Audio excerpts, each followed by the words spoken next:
Hello friends, this is the second part of Disturbing Stories from Reddit. Don't forget to like and subscribe. There's still a lot of creepy content to come. Well, here we go. Enjoy watching. I've had the worst roommate hands down. Tell me I'm wrong. Edited to say this is a long story, but worth the read, I promise. So I was leaving one bad roommate situation just to get into a way worse one that almost ended my life. Here goes. 3 years ago, I moved in with a girl whose mother owned the house and was the landlord. She seemed nice at first, but this would be very short-lived, and within 5 days, she would try to kill me. We talked every day as I'm on disability, and she just doesn't want to work. Day one, we spent hanging out, and I even bought us pizza and wings for dinner. We talked all night and really got to know her. She opened up to me immediately, as most people do. And she shared her life story, including that she is an undiagnosed schizophrenic, which of course made me a little worried. Told me about her parents, their divorce, her upbringing, how she got into drugs, and we kind of bonded over that as I'm a recovered drug addict myself, how she doesn't really like her mother, etc. And then she told me something disturbing, which was the second red flag after being an undiagnosed schizophrenic. But she told me that when she was in her teens, and mind you, she was only in her 20s, her mom asked her to burn down their house so that they could collect the insurance. She told me that she did it and was excited doing it until afterwards, when she realized that she lost all of her stuff. And yes, her mom did get away with all of this and collected the insurance money. So after a long day and night getting to know this girl, I called it a night. I went to bed thinking already that this was not going to end well, but I would never expect it to end as bad as it did. The next day when I got up, this girl wasn't home, and she didn't come back until the following day, and she had a guy with her who she was messing around with. I didn't hang out with them, I just stayed in my room that night because they were using meth, which is the worst drug for schizophrenic people to be on, as it can make you hallucinate and become paranoid. So that was red flag number 3. Like I said, I just stayed in my bedroom and ignored them. The next day came and I has a question for her, so in the afternoon I had gone and knocked on her door and she wasn't home. So I had a peaceful, quiet day. And when I heard the front door open, I had planned to let her come in and get settled. And then I'd go talk to her about what I needed to talk to her about. I waited about a half an hour and I went and knocked on her bedroom door, and no one answered, even though the music was on, which it wasn't earlier when I had knocked, so I knew that she was in there, and then I heard her dog in there whining. I figured she probably left again and just forgot to turn off the music. I had let her dog out when she wasn't home the second night, so I figured she'd want me to bring him out since he was whining. Here's where it all starts to get bad, and only get worse and worse.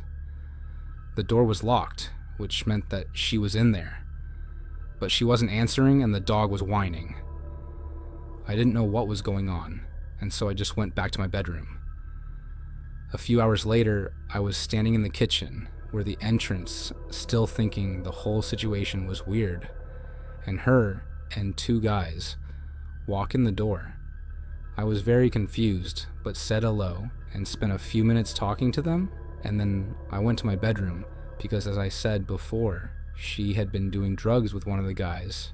After the guys left, she knocked on my door, and as we were talking, I asked what was up with her door being locked and having the music on, and she said that she doesn't know what I'm talking about, and that her door wasn't locked, and that she wasn't home. She said she hadn't been for 2 days. I told her that earlier I knocked on her door because I heard someone come in through the front door and heard her music on. I also told her that her dog was whining as well, and this is where it gets really bad. We then realized that it was the guy she had been hooking up with who came in, because he had actually left her somewhere during that time. It's terrifying just thinking what that guy was capable of, and the fact that I didn't know he was there, She then started talking about killing people, and it didn't help that she was high and had been high for days, as well as being a paranoid schizophrenic. I have a lot of trauma, and as a trauma response, I'm luckily very good in bad situations. So then she tells me that she had thought about killing her last roommate. I knew to stay calm. Then she asked me if I knew her 2 guy friends, and I told her no, and reminded her that I just moved 1.5 hours away from everyone I knew. She started pacing and going back and forth from her bedroom to mine, and suddenly she comes in with a huge hunting knife. She was playing with it, and she told me that she didn't believe me, and that I had 5 minutes to get the guy she had been hooking up with there. She didn't have a phone of her own. I told her calmly that I really didn't know him, but that I would contact him if she gave me his FB profile.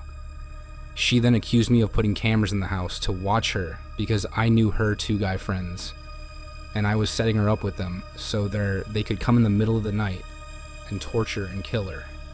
I tried to assure her all of that wasn't true, and reminded her that I was new to that area. She said that I also planted a book in her room that was about torture so that she would know what they were going to do to her, and she lunged at me with the knife.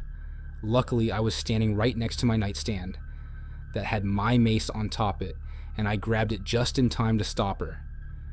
She stopped and laughed and told me to go ahead and mace her, that it wouldn't stop her from killing me. But she backed off, and when she left my bedroom, I locked my door. She continued to pace from her bedroom to mine, and she kept telling me that I had 5 minutes to get that guy there. I kept trying to reassure her that what she thought all wasn't true, but she just got angrier and angrier. She told me if I called the police, she would kick in the door and kill me before they even got in the house. I then smelled gas, and she was dousing the entire house. After she got done doing that, she told me that I had 5 minutes to get her Thar guy there, or she was setting the house on fire with me in it. I moved my bed away from the window to jump out the window, but she heard me move the bed and told me if I jumped out the window, she would hear me and she would be right there to kill me. I told her that she would be hurting her mom if she lit the house on fire, and she said no, she wouldn't, because she's not the one who did it, and that she was going to blame it on the only other person in the house, which was me. Then all of a sudden, all the smoke detectors in the house were going off because they were all synced with each other. I then had to make a decision about which way I wanted to die, because I truly believed that I was about to die. I chose to stay in the house and hoped that I would die from the smoke inhalation. I then decided that enough was enough, and if I was going to die, her mother needed to know what a psychopath her daughter was, and I decided to text her and tell her that her daughter was truly insane and that she was setting the house on fire. I went through the next 5 agonizing minutes, was praying and wondering why I was smelling smoke, and all of a sudden I hear a man's voice saying my name from the other side of the door. I asked who it was, and it was the police. Thankfully, her mom had called them, and the only reason she didn't kick in the door and kill me was because she was outside smoking when they showed up. I finally broke down crying, because I was finally safe. This situation lasted a few hours, and I don't know how I stayed so calm, thinking that I was going to die. The police took my statement and took her to the psych ward. I had the police come to the house a few days later to give me a paper stating that when she got out of the psych ward, she was not able to buy any guns. I moved back to the town I was living in before this all happened 2 weeks later. That's all for today. Thank you for listening to the end. Write your thoughts about the video in the comments, and we'll hear from you in the next video. And you can watch other videos using these tips.